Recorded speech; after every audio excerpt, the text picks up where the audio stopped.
Marine Le Pen, notre invitée ce matin, bonjour. Bonjour. Vous répondez à Nicolas Sarkozy qui était hier soir sur France 2. Est-ce que vous êtes responsable de la victoire de François Hollande en 2012 ? Non, je pense que Nicolas Sarkozy devrait sortir un miroir et se regarder dedans, il trouvera le coupable de son échec. Je rappelle que j'ai appelé à voter blanc.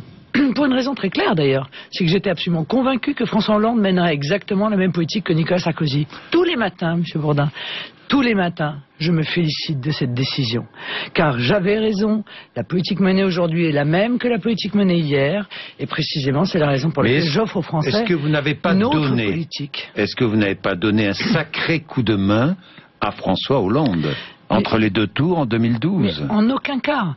Nicolas Sarkozy me reproche de ne pas avoir appelé à voter pour lui. Oui. Mais pourquoi j'aurais appelé à voter pour lui? Il a mené une politique radicalement inverse de celle que je veux voir mener en France. Il a fait une politique immigrationniste, il a fait une politique de renforcement de l'Europe, il s'est assis sur le référendum des Français dans le cadre de la plus grave violation qui ait pu exister de la parole du peuple. Il a fait 600 milliards de dettes supplémentaires. Il a contribué à l'aggravation du libre-échange qui aujourd'hui est en train de tuer notre agriculture, de tuer notre industrie. Pourquoi donc est-ce que j'aurais appelé à voter pour lui ?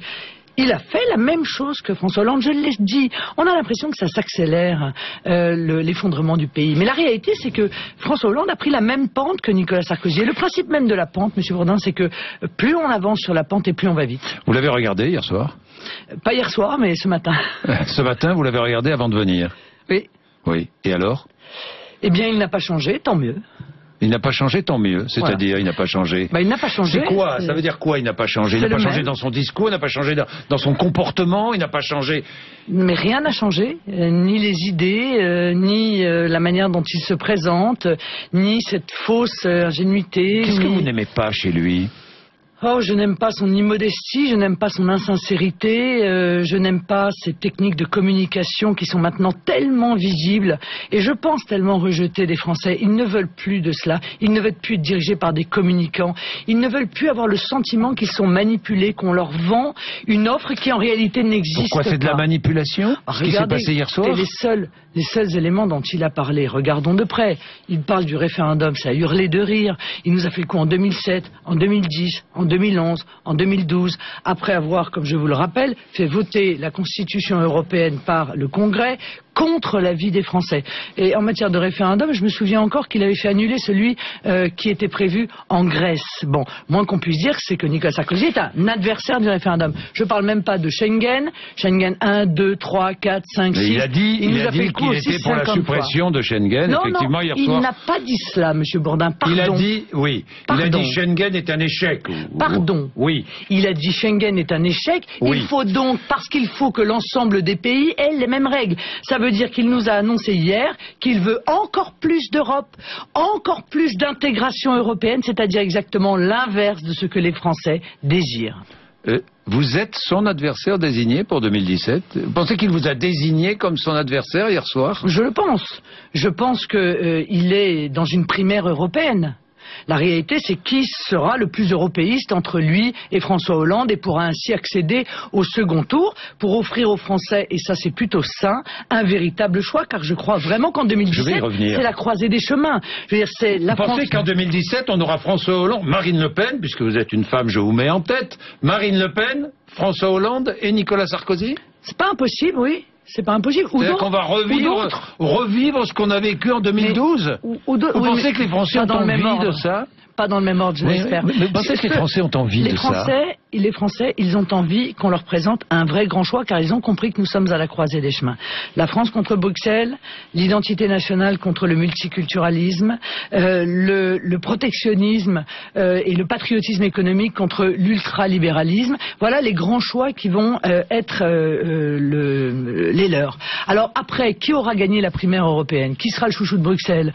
Est-ce que ce sera François Hollande ? Est-ce que ce sera Martine Aubry ? Est-ce que ce soit Nicolas Sarkozy ? Bon, c'est vrai qu'il n'y a pas un grand renouvellement de la vie politique, faut le dire quand même, hein, pour le coup. Hein. On a quand même l'impression de prendre les mêmes et recommencer en permanence. Mais c'est vrai chez vous comme ailleurs, hein, Marine Le Pen. Excusez-moi, moi je suis à la tête du Front National depuis 3 ans. Jean-Marie Le Pen, vous avez été déjà candidate à l'élection présidentielle, vous le serez vous le serez en 2017. Permettez-moi, M. Bourdin, j'ai 46 ans, oui. Je suis à la tête du Front National depuis 3 ans, il y a eu une présidentielle, pour le coup je suis pas la plus datée de l'ensemble de la vie politique. Vous serez candidate en 2017, évidemment.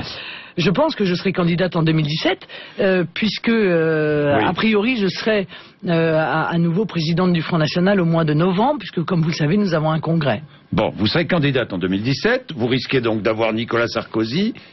Vous pensez d'ailleurs que Nicolas Sarkozy sera candidat en 2017? Moi, je n'ai jamais cru qu'il... Il n'a rien dit hier. Mais je n'ai jamais cru qu'il irait jusqu'au bout de son retour. Ah bon? Nous le verrons. Mais je ne suis pas mécontente de ce retour. Parce que je sais très bien que l'éloignement embellit les gens, vous voyez. Le souvenir embellit. Plus on s'éloigne d'un événement, plus on le voit sous un jour positif.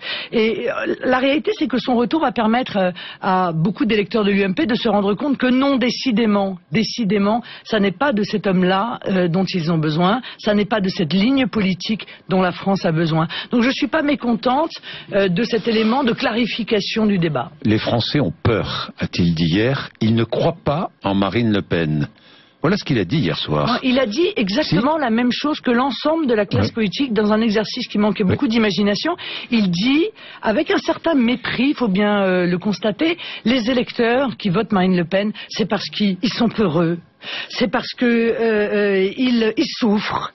Non, c'est parce qu'ils croient à l'alternative que je représente. C'est parce qu'ils croient. Non, mais c'est parce qu'ils croient que les solutions que je propose sont les bonnes. Mais la solution, il dit vous isolez la France. Je ne veux pas voir la France isolée. Oui, mais ce serait une catastrophe pour la 5e puissance du monde. Mais là encore, quelle preuve d'imagination. C'est la même caricature qui est faite par l'ensemble de la classe politique du système. Oh là là, c'est affreux, on va s'isoler. La liberté n'est pas l'isolement, M. Bourdin. Et Nicolas Sarkozy doit le comprendre. On peut être libre sans être isolé.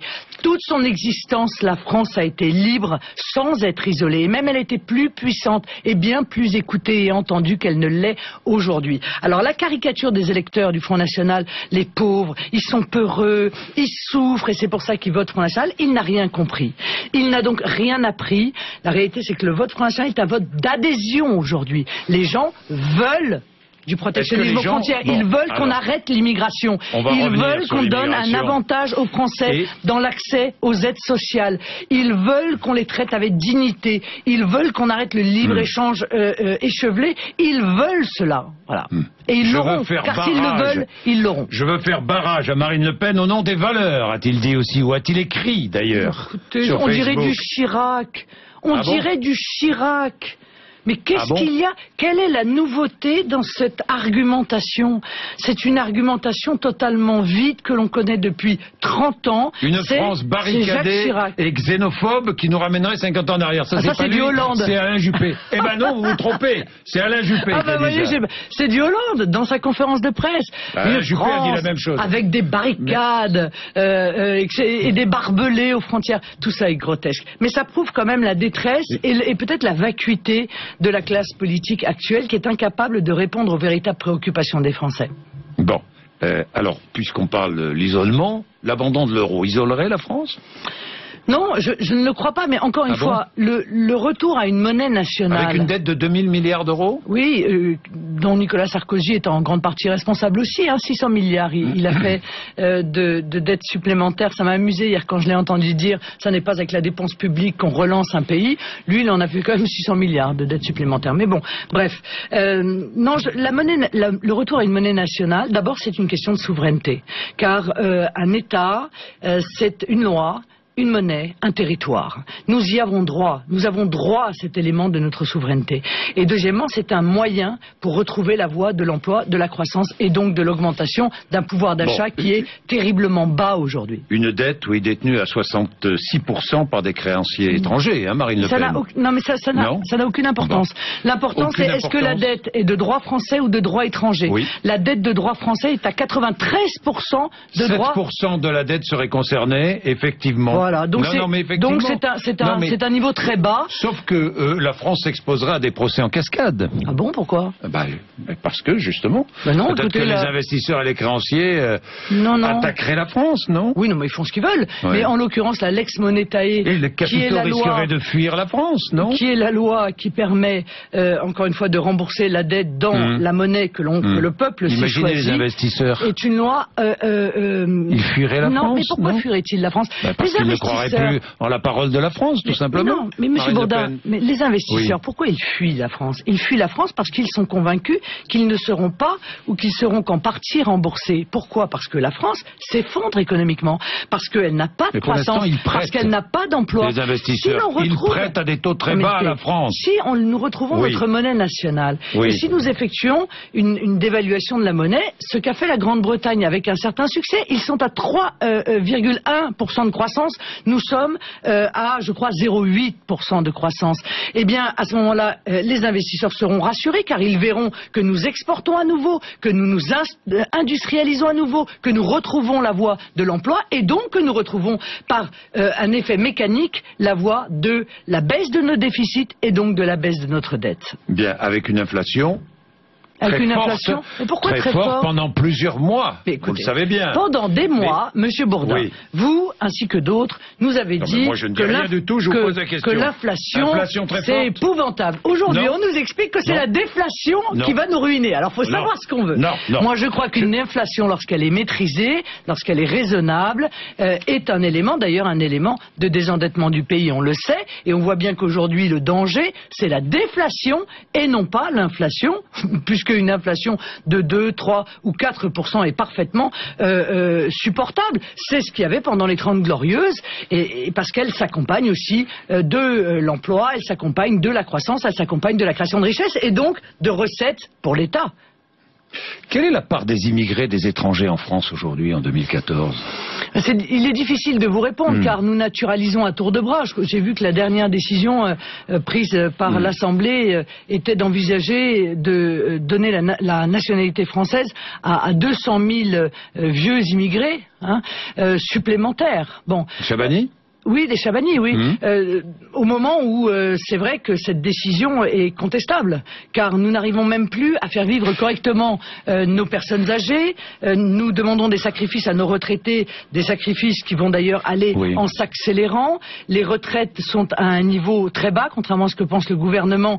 Au-dessus d'une retraite à 1 200 € par mois, c'est pas un retraité aisé. Il faut quand même le rappeler, et donc on fabrique des Français de manière régulière grâce au droit du sol que je conteste. Vous savez que je suis pour la suppression du droit du sol, mais grâce aussi à ces naturalisations qui étaient, je me souviens sous Nicolas Sarkozy, un peu plus de 30 000 par an. Ça doit continuer d'ailleurs aujourd'hui. Je vous pose la question, quelle est la part aujourd'hui des immigrés, des étrangers? On aimerait bien le savoir. Madame Tribala a écrit... D'après toutes les époques, d'après toutes les études, on est autour de 14-15%. Non mais zéro étude. Arrêtez de nous dire... écoutez, on nous explique que depuis 1973, il n'y a plus d'immigration en France. D'accord. Selon toutes les études. Elle a progressé. Ah non, selon toutes les études, on nous dit qu'il n'y a plus d'immigration en France. Bon, il faut arrêter de se raconter des histoires parce que si on n'est pas capable de faire le constat, de regarder les choses face à face, on ne réglera pas le problème. Est-ce que la France accueille plus d'immigrés que ses voisins européens? Mais je me moque des voisins européens. Ce que je sais moi, c'est Elle accueille moins d'immigrés. Ce que je sais moi, c'est que nous accueillons une immigration qui est une immigration d'installation, qui n'est pas du tout une immigration de travail, que d'ailleurs nous n'avons plus de travail et que par conséquent nous importons des chômeurs. Que ces chômeurs... Si on a du travail, oui à l'immigration. Non, pas si on n'en a pas besoin. Ce que fait l'Allemagne. Pas si on en a... Mais bien sûr. Si on a besoin. Mais Monsieur Bourdin, l'Allemagne fait ça. Et les syndicats allemands contestent à juste titre la politique de l'Allemagne. Elle consiste à aller chercher des immigrés pour les payer à bas coût et pour peser à la baisse sur les salaires. Je ne veux pas de cette politique dans mon pays. Je ne veux pas que l'on continue avec le regroupement familial à faire venir des gens dont la présence pèse sur les finances publiques parce que ce sont ceux qui travaillent qui sont obligés de les prendre en charge. Pour faire venir quelqu'un, un immigré doit prouver qu'il travaille et qu'il ne touche pas d'aide sociale. Mais oui, bien sûr. Et puis au bout d'un mois, il travaille plus et il reste. Mais vous savez... Au bout d'un mois... Il doit prouver que ses revenus ne viennent pas d'un minima social. Vous le savez ? La première filière... C'est vrai. La première c'est vrai ou c'est faux ? Non, mais d'accord, mais il y a 1000 manières de contourner cette disposition. La première filière d'immigration, c'est le tourisme. la première filière d'immigration clandestine. On vient pour aller visiter un ami, un conjoint, une famille ou la Tour Eiffel, et puis on reste. Et à partir de ce moment-là, on n'est plus expulsable, vos enfants sont pris en charge intégralement et gratuitement à l'école, et vous bénéficiez de l'aide médicale d'État, c'est-à-dire de la prise en compte intégrale de vos soins, ce qui n'est même pas le cas des Français qui travaillent, bon sang. Il y a quand même une injustice insupportable à voir que dans notre pays, aujourd'hui, des gens qui sont en situation clandestine sont, dans certains domaines, mieux traités que les Français. Marine Le Pen, donc on est entré en campagne électorale, hein, ça y est, avec le retour 2 ans et demi avant une présidentielle. Est-ce que vous pensez que la France a les moyens de cela? Les moyens de discuter. Les moyens de vivre, de discuter, de rivalité politique, franchement. Mais moi, je ne veux pas parler de rivalité. Quand on écoute les uns et les autres, les Français, vous les écoutez comme je les écoute, comme d'autres les écoutent. Ce qui les excède, les Français, c'est quoi? Précisément ce qu'a commencé à faire Nicolas Sarkozy hier, ce que fait l'UMP depuis 2 ans et demi, les batailles de personnes, les guéguerres, chez vous, il n'y a pas de bataille de personnes, c'est sûr. Les stratégies. Oui. Les Français, ils veulent qu'on leur parle d'options politiques. Ils veulent qu'on leur explique pourquoi la situation que nous vivons n'est pas inéluctable. Et ça n'est pas inéluctable. C'est faux. C'est un mensonge. Il y a d'autres choix à mettre en œuvre. Ils sont mis en œuvre dans d'autres pays. Et donc, il faut qu'ils reprennent espoir. Car la réalité, c'est que c'est eux qui ont en main la capacité de changer la situation. Alors vous avez demandé la dissolution de l'Assemblée nationale. Oui. Apparemment, il n'y aura pas de dissolution si l'on a bien écouté François Hollande. Nous verrons. Vous ne croyez pas à cela? Vous ne croyez pas à ce qu'a dit le président de la République l'autre jour lors de sa conférence de presse? Au bout de combien de claques électorale monumentale, le président de la République s'apercevra qu'il ne peut pas continuer à mener une politique contestée par sénatoriale, régionale, encore départementale. Parce qu'il y a déjà eu les municipales, il y a eu les européennes, les Français ont exprimé un choix politique tout de même, ils ont dit quelque chose. Pourquoi ne sont-ils pas entendus? Le président de la République lui-même, dans un livre en 2006, disait si lors d'élections à mi-mandat, il apparaît que les Français sont en désaccord avec la politique menée, à ce moment-là, il faudra revenir au peuple. Eh bien, c'est bien le moins. Revenir au peuple. C'est bien le moins. Redonner la parole au peuple. C'est lui qui doit avoir le dernier mot. Oui, redonner la parole au peuple, c'est lui qui doit avoir le dernier mot. Les institutions de la Ve République ne disent pas vraiment cela, Marine Le Pen. En tout cas, les institutions de la Ve République prévoient précisément la possibilité de la cohabitation. Est-ce que vous êtes favorable à la fin du cumul des mandats? Oui, je suis favorable à la fin du cumul des mandats, oui. En tout cas, de députés. Parce que je pense que le député, il doit être là pour voter la loi. Et il doit être tout imprégné de l'intérêt général et pas d'intérêts catégoriels ou d'intérêts territoriaux qui peuvent rentrer en confrontation les uns avec les autres. Est-ce que vous ne trouvez pas que vos nouveaux maires font des débuts assez hésitants quand même? Je trouve que mes nouveaux maires font des débuts remarquables. Partout? Partout, oui. Enfin, écoutez, à part le Pontet où le nouveau maire s'était augmenté largement avant de revenir sur sa décision. Non, mais c'est vrai. Oui, mais bien entendu. Mais je sais très bien que durant les 6 prochaines années, on ira regarder. Non, c'est normal. Si l'adjoint au maire d'Ayan, j'ai mal coiffé ce matin. Moi, ce qui m'intéresse, il y en a déjà 3 qui ont démissionné ou qui vont être démissionnaires. Ce sont des choses qui arrivent d'ailleurs dans beaucoup de municipalités. Moi, ce que je sais, c'est que des municipalités comme Hénin-Beaumont ont baissé la fiscalité au bout seulement de quelques semaines. Que les impôts n'ont augmenté nulle part, y compris dans des villes comme Fréjus, qui sont pourtant une des villes les plus endettées de France, du fait de l'ancienne municipalité. Que la police municipale est augmentée partout pour augmenter le niveau de sécurité. Que à Béziers, par exemple, les musées sont aujourd'hui gratuits et que le maire de Béziers est en train de mettre en place une mutuelle municipale précisément pour aider les plus modestes de ses administrés. Eh bien, toutes ces grandes mesures-là qui répondent, encore une fois, aux promesses qui avaient été faites, sont remplies. Et d'ailleurs, je pense que les administrés sont assez contents, si j'en crois les résultats des européennes dans ces villes. Vous serez candidate au régional dans le Nord-Pas-de-Calais? Je ne sais pas encore. Je ne décide pas de cela encore aujourd'hui. Grande région. Oui. Vous ne savez pas? Non. Je ne sais pas, car je ne sais pas si d'ici là... Mais vous êtes contre le cumul des mandats. Je ne sais pas si d'ici là, il n'y aura pas une dissolution qui nous permettra peut-être de gagner les élections législatives et donc d'être Premier ministre. Et donc de pouvoir... Vous accepteriez la cohabitation? Mais bien entendu, je l'accepterai parce que c'est ce que les Français auront décidé. Parce que je serai là pour mener une autre politique que celle du président de la République et le forcer soit à se soumettre à cette nouvelle politique, soit à se démettre de ses fonctions s'il ne l'admet pas. Marine Le Pen, j'ai une dernière question sur ce qui s'est passé à Morlaix. Vendredi, avec des producteurs de légumes qui ont mis le feu au centre des impôts et qui ont détruit l'immeuble de la mutuelle sociale agricole. Vous les condamnez ? Non, je ne les condamne pas. Je n'aime pas ce terme. Non, enfin, vous les condamnez. Vous condamnez le geste. Ah, évidemment, on n'est jamais... Le comportement. Mais bien entendu... Est-ce qu'ils doivent être poursuivis par la justice ? Bien entendu, je pense que ces comportements doivent entraîner une sanction. Mais j'aimerais qu'au-delà de ça... Une condamnation, donc. Une condamnation, je trouve que c'est une manière un peu facile de se libérer des causes de cette situation, qui sont la conséquence de la politique menée par l'UMP et le PS depuis des années et des années. L'agriculture française est asphyxiée. Ces agriculteurs sont désespérés. Vous savez ce que c'est le désespoir? Le désespoir de voir qu'ils vont mourir et que chaque décision prise, et encore la dernière, c'est la décision de l'écotaxe, nouvelle version sur les poids lourds, chaque décision prise est un pas qu'ils font vers la tombe. Et moi je ne veux pas de la mort de l'agriculture française. Non pas seulement pour sauver les agriculteurs, mais parce que cette agriculture, c'est un patrimoine. Elle appartient à tous les Français. Les Français ont besoin d'elle pour être indépendants, pour être souverains et pour pouvoir se nourrir en toute sécurité. Alors je dis qu'il faut maintenant radicalement changer la politique dans ce domaine et notamment arrêter tous les accords de libre-échange avec les États-Unis, avec le Canada, avec l'Ukraine, qui sont autant de clous dans le cercueil. Dernier point, est-ce qu'ils doivent être poursuivis devant la justice? Ils seront poursuivis parce qu'ils ont commis un délit. Voilà, mais je pense qu'ils ont des circonstances atténuantes et larges. Merci Marine Le Pen d'être venue nous voir, 8h57.